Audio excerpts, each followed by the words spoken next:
ناظرین، میں آپ کا میزبان محمد سرور میر پھر سے آپ کے سامنے حاضر ہوں، لے کر ہمارا پروگرام خوف، کیا سچ کیا جھوٹ۔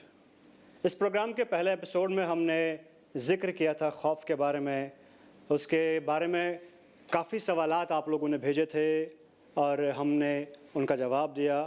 ہم اس ڈسکشن کو پھر سے کنٹینیو کریں گے۔ ناظرین، ہم نے پہلے شیخ صاحب کا تعارف کرایا تھا، شیخ ارشد بشیر مدنی صاحب، جو کہ MBA کیے ہوئے ہیں امریکہ یونیورسٹی سے اور ابھی PhD کر رہے ہیں سوئٹزرلینڈ یونیورسٹی سے، اور مدینہ یونیورسٹی سے بھی تعلیم حاصل کر چکے ہیں۔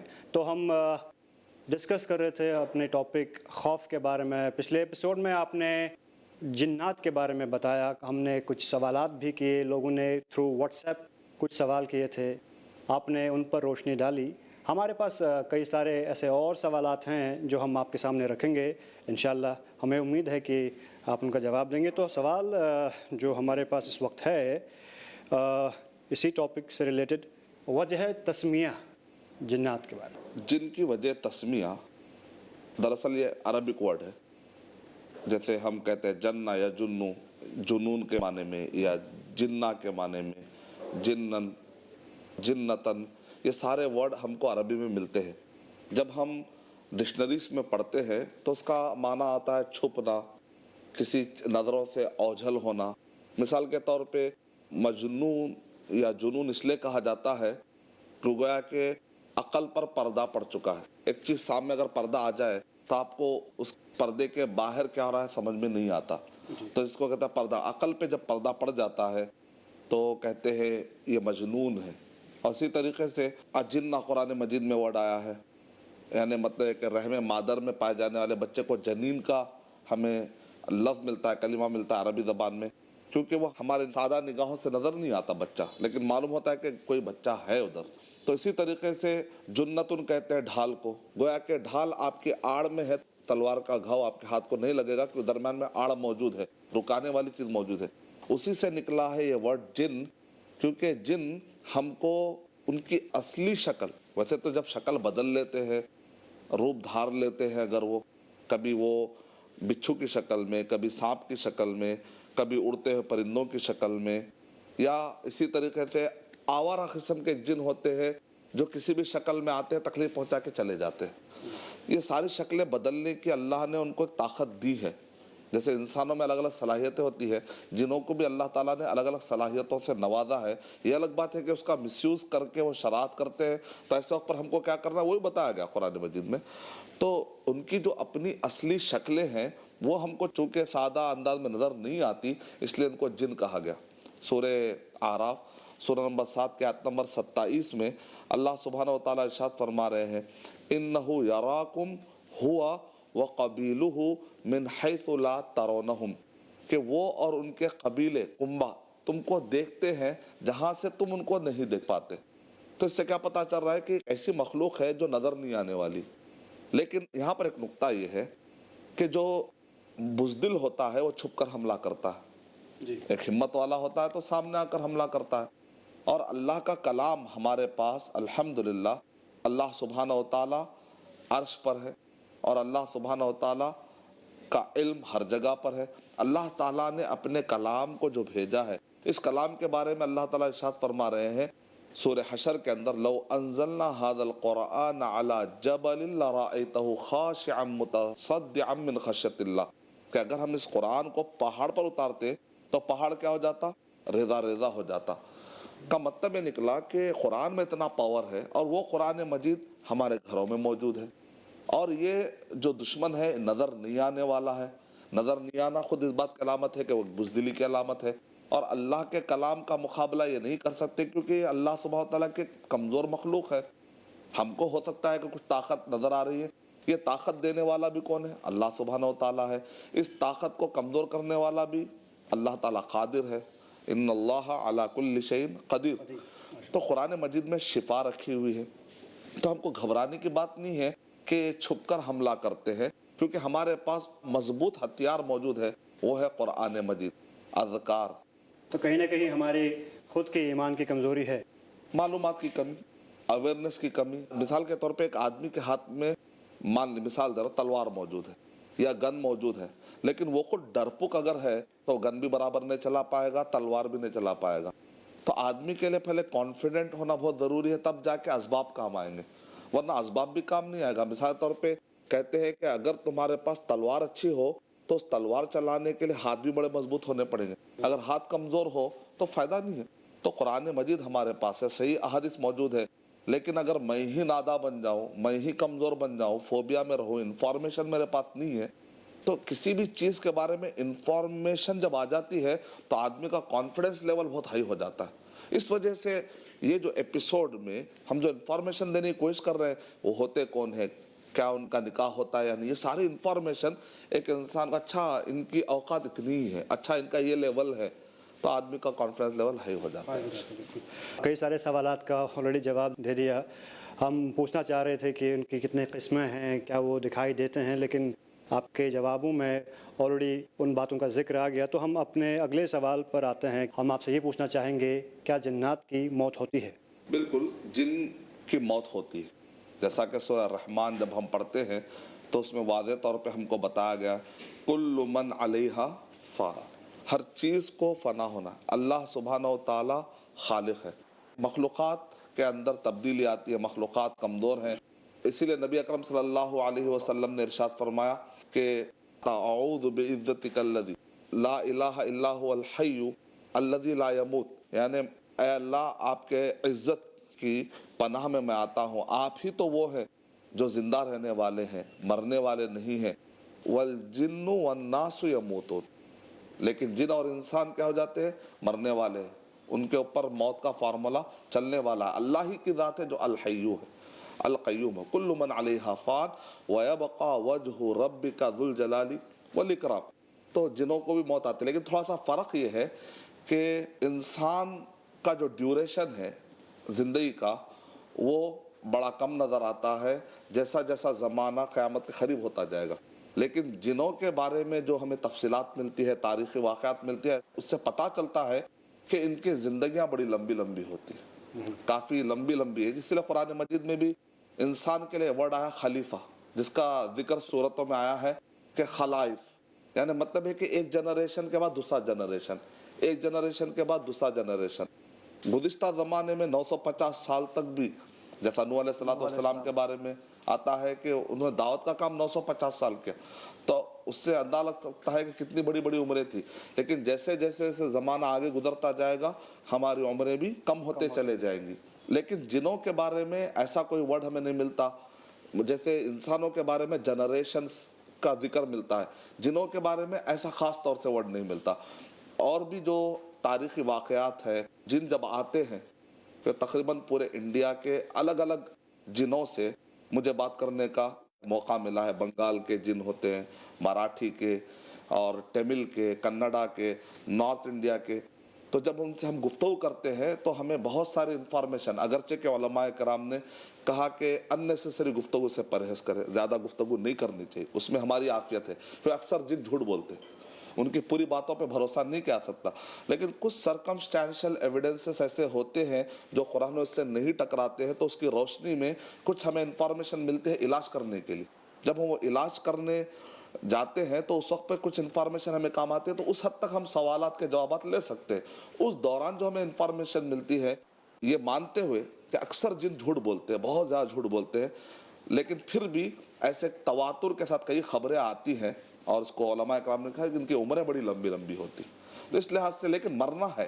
کوئی ایسا نہیں ہو سکتا کہ جن کے بارے میں یہ عقیدہ رکھے کہ ان کو ایسی کوئی صلاحیت ہے کہ مرتے نہیں ہیں، یہ کسی کے غلبے میں نہیں آتا، ایسی بات نہیں۔ ان اللہ علی کل شیء قدیر، اللہ تعالیٰ ہر چیز پر خود رکھنے والا ہے۔ ہمارا ایمان، ہمارا بھروسہ اس اللہ پر ہے، تو ہم کو ڈرنے کی کیا ضرورت ہے ایسے مخلوقات سے جو اشرف المخلوقات کی کیٹیگری میں نہیں۔ ہم کو اللہ تعالیٰ نے خیر امت بنایا ہے، تو پھر ہم کو کسی بھی اعتبار سے انسان کو جو قرآن مجید کا ریڈر ہو، قرآن اس کو ایک ایسے اٹھان دیتا ہے کہ وہ احساس کمتری میں اس کے جانے کا سوال ہی نہیں اٹھتا۔ تو یہ فائدہ ہے قرآن مجید پڑھنے کا، یہ فائدہ ہے صحیح احادیث کو پڑھنے کا۔ اسی لیے ہم کہتے ہیں کہ اگر کسی بھی قسم کا فوبیا ہو، خوف ہو، قرآن اور صحیح حدیث میں آ جائے، انشاءاللہ اس میں شفا ہے ہمارے لیے۔